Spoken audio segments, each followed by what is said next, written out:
નમસ્કાર મિત્રો, દેશ અને દુનિયાના સૌથી મોટા સમાચારમાં આપનું હાર્દિક સ્વાગત છે। તો આજના તાજા સમાચાર મેળવવા માટે વિડીયોને અંત સુધી જોતા રહો અને આવા જ દરરોજના સમાચાર સૌથી પહેલા મેળવવા માટે આપણી ચેનલને સબસ્ક્રાઇબ કરવાનું ન ભૂલતા। તો મિત્રો, આજના પ્રથમ સમાચાર વિશે વાત કરીએ તો પૂર જેવી સ્થિતિ સર્જાઈ શકે। જી હા મિત્રો, અંબાલાલ પટેલના જણાવ્યા અનુસાર દક્ષિણ સૌરાષ્ટ્ર અને દક્ષિણ ગુજરાતમાં વરસાદની આગાહી કરવામાં આવી છે। 2 જુલાઈથી બંગાળ ઉપસાગરમાં સિસ્ટમ બનશે અને બંગાળ ઉપસાગરની સિસ્ટમની અસર જે છે તે 5 જુલાઈ સુધીમાં ગુજરાત પર થશે। 5 જુલાઈ બાદ રાજ્યમાં ભારે વરસાદની આગાહી કરવામાં આવી છે। જુલાઈના પ્રથમ અને બીજા સપ્તાહમાં ભારેથી અતિભારે વરસાદની આગાહી કરવામાં આવી છે। 7 થી 11 જુલાઈ વચ્ચે રાજ્યમાં ભારેથી અતિભારે વરસાદ અને નદીઓમાં પૂર જેવી સ્થિતિનું નિર્માણ થવાની આગાહી અંબાલાલ પટેલ દ્વારા કરવામાં આવી છે। હવામાન નિષ્ણાંત અંબાલાલ પટેલે દક્ષિણ સૌરાષ્ટ્ર, દક્ષિણ ગુજરાતમાં વરસાદની આગાહી કરી છે। 2 જુલાઈથી બંગાળ ઉપસાગરમાં સિસ્ટમ બનશે। બંગાળ ઉપસાગરની સિસ્ટમની અસર 5 જુલાઈ સુધીમાં ગુજરાત પર થશે અને 5 જુલાઈ બાદ રાજ્યમાં ભારે વરસાદની આગાહી અંબાલાલ પટેલ દ્વારા કરવામાં આવી છે। 12 જુલાઈ સુધીમાં ગુજરાતમાં સાર્વત્રિક વરસાદની આગાહી અંબાલાલ પટેલે કરી છે।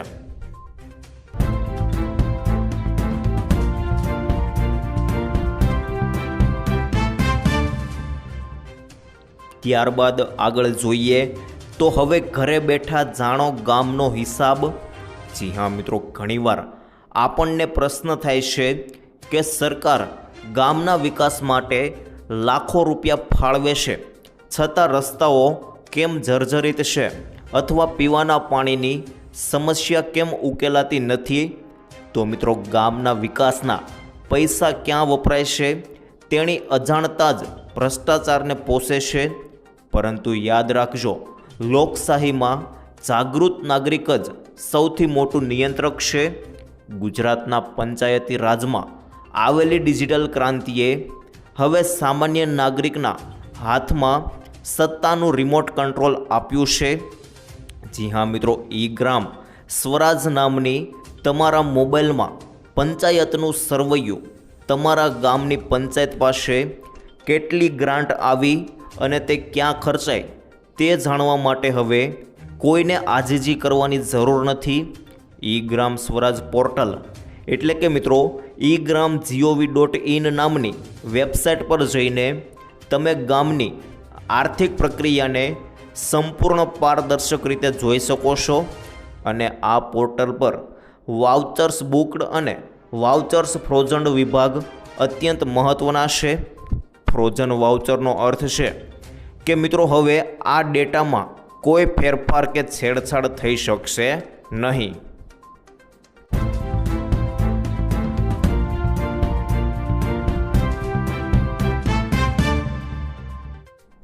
ત્યારબાદ આગળ જાણીએ તો મારે તમારું બિલ ઝીરો કરવું છે મોદી।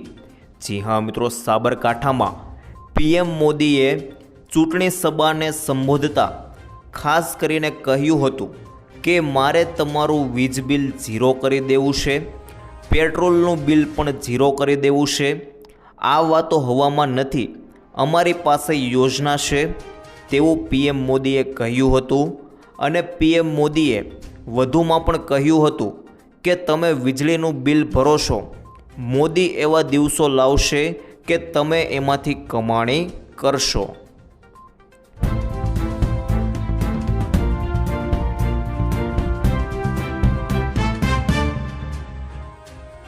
ત્યારબાદ આગળ જોઈએ તો ખેડૂત આંદોલન હવે આગળ વધ્યું। જી હા મિત્રો, આંદોલનના 12મા દિવસે આમરણ 24 વિસ્તારના ખેડૂતો લગભગ 100 ટ્રેક્ટર સાથે ઉપવાસી છાવણી ખાતે પહોંચ્યા હતા અને પોતાના હકો માટે લડી રહેલા ખેડૂતોને ખુલ્લો ટેકો જાહેર કર્યો હતો. ખેડૂતો ખાનગી વીજ કંપની દ્વારા વીજપોલ માટે યોગ્ય વળતર ચૂકવવાની માંગ સાથે છેલ્લા 12 દિવસથી આમરણાંત ઉપવાસ આંદોલન ચલાવી રહ્યા છે. આજે મોટી સંખ્યામાં ટ્રેક્ટર રેલી સાથે ખેડૂતોના આગમનથી સમગ્ર વિસ્તારમાં આંદોલનને નવી ઉર્જા મળી હતી.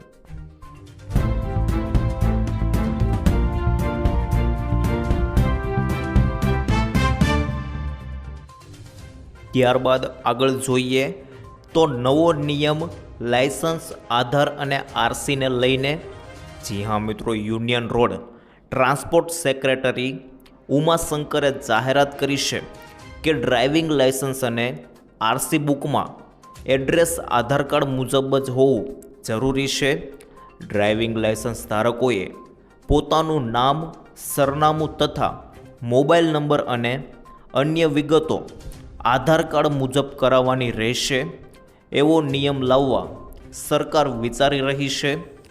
સરકારનું કહેવું એમ છે કે હાલમાં સરકાર પાસે 12,000 કરોડના ઈ ચલણ એવા પડ્યા છે જેના નાણાં વાહન ધારકોએ ભર્યા નથી. આથી ગુનેગારોને કાબૂમાં રાખવા અને જે કસૂરવાર વાહન ધારકો નિર્ભયતાથી ફરે છે તેવા લોકોને પકડવા માટે આ નિર્ણય લેવામાં આવ્યો છે.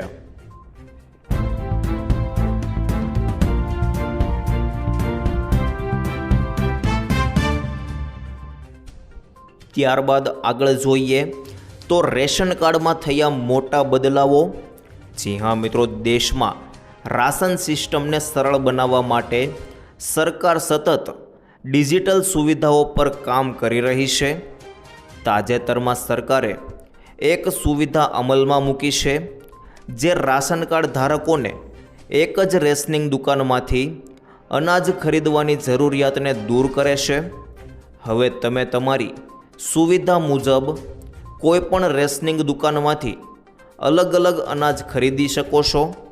એટલે કે હવે તમે એક રેશનિંગ દુકાનમાંથી ઘઉં અને બીજી રેશનિંગ દુકાનમાંથી ચોખા ખરીદી શકો છો.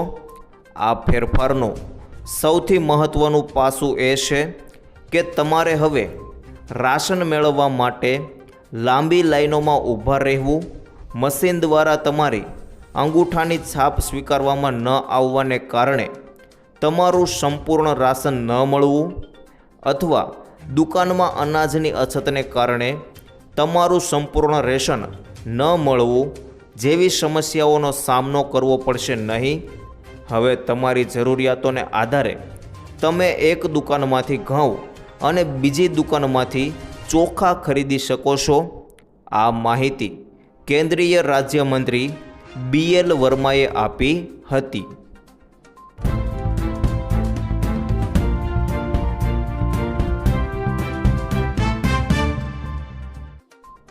ત્યારબાદ આગળ જાણીએ તો ગેસ સિલિન્ડરના ભાવ ઘટી શકે.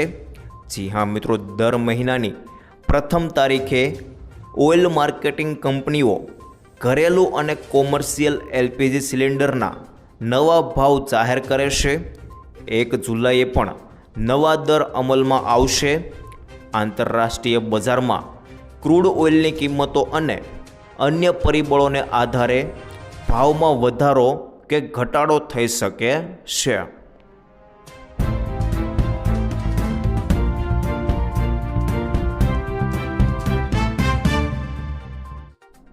ત્યારબાદ આગળ જોઈએ તો વિશ્વયુદ્ધ 3ના એંધાણ, મોટી નવાજૂની. જી હા મિત્રો, ટ્રમ્પે આપી ધમકી અને કહ્યું અસ્તિત્વ ખતમ કરવા અમેરિકાનો 24 કલાકમાં ઈરાન પર બીજો મોટો હુમલો. અમેરિકાએ બીજી વાર ઈરાન પર સૈન્ય હુમલો કર્યો, જેનાથી પશ્ચિમ એશિયામાં એકવાર ફરી તણાવ વધી ગયો. પશ્ચિમ એશિયામાં એકવાર ફરી તણાવ વધી ગયો છે. અમેરિકાએ શનિવારે ઈરાનના વધુ એક સૈન્ય કેમ્પ પર હુમલો કર્યો. આ કાર્યવાહી સ્ટ્રેટ ઓફ હોર્મુઝની પાસે પનામામાં ધ્વજવાળા એક તેલ ટેન્કર પર થયેલા હુમલા બાદ કરવામાં આવી છે. અમેરિકાનું કહેવું છે કે ઈરાને યુદ્ધ વિરામ સમજૂતીનું ઉલ્લંઘન કર્યું, જ્યારે રાષ્ટ્રપતિ ડોનાલ્ડ ટ્રમ્પે ચેતવણી આપી છે જે ઈરાન નહીં માને તો તેનું અસ્તિત્વ ખતમ થઈ શકે છે.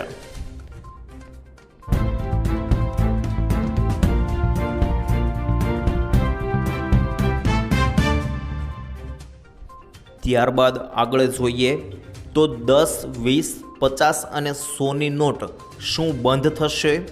ખાસ કરીને જોઈ લો મિત્રો, સોશિયલ મીડિયા પર એક પોસ્ટ ઝડપથી વાયરલ થઈ રહી છે. તેમાં દાવો કરવામાં આવ્યો છે કે 1 જુલાઈથી જૂની 10, 20, 50 અને 100 રૂપિયાની નોટો બંધ કરવામાં આવશે. આ સમાચારમાં કેટલી સચ્ચાઈ છે અને જો તે સત્ય હોય તો તેના પરિણામો શું હશે તે તમે જાણી શકો છો.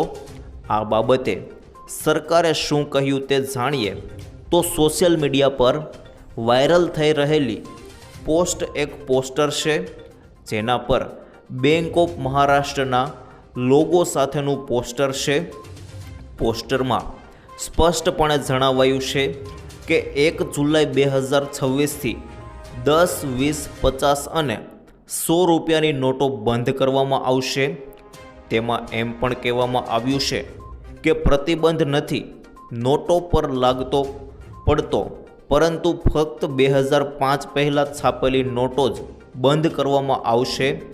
પોસ્ટરમાં એવો પણ દાવો કરવામાં આવ્યો છે કે આ નિર્ણયથી આરબીઆઈનો આ નિર્ણય છે અને સત્તાવાર રીતે માન્ય છે.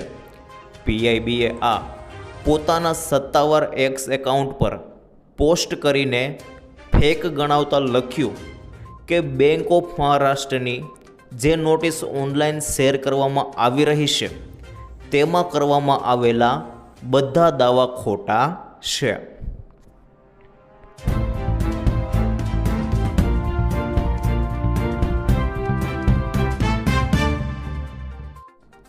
ત્યારબાદ આગળ જોઈએ તો 2000ની જગ્યાએ 10,000નો હપ્તો.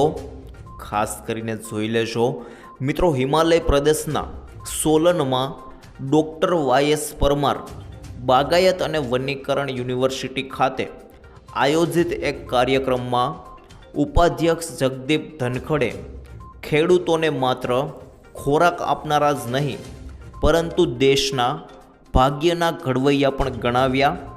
તેમણે કહ્યું કે વિકસિત ભારતનો માર્ગ ખેતરમાંથી પસાર થશે અને આ ત્યારે જ શક્ય બની શકે છે જ્યારે આપણે ખેડૂતોને સંપૂર્ણ ટેકો આપીએ.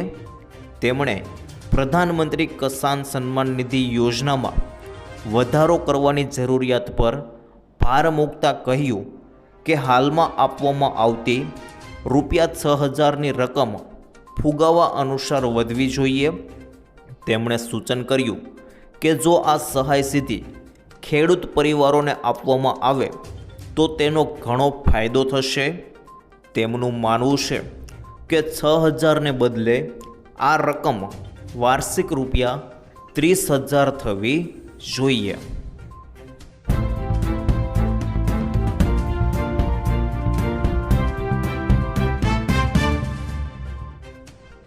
ત્યારબાદ આગળ જોઈએ તો ખેડૂતો માટે ખુશખબર, ₹72,000 ભેટ.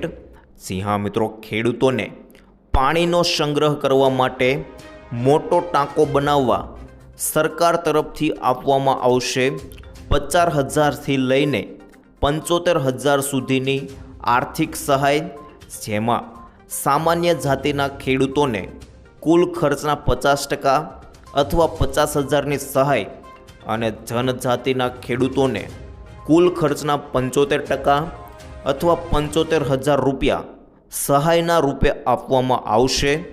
જ્યારે આ યોજના માટેના ફોર્મ ખેતીવાડીની વેબસાઇટ આઈ ખેડૂત પોર્ટલ ઉપર ભરાવાના શરૂ થઈ ગયા છે.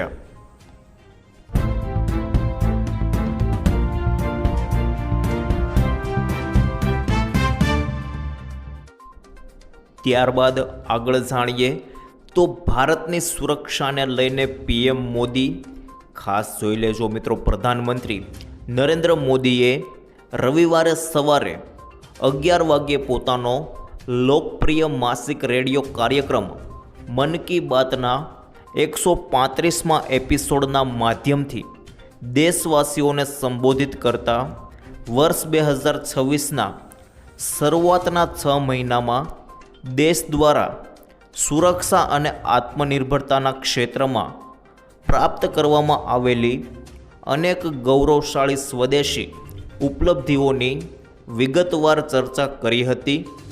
પીએમ મોદીએ દેશવાસીઓને સંબોધતા કહ્યું કે 2026નું અડધું વર્ષ વીતી જવા આવ્યું છે.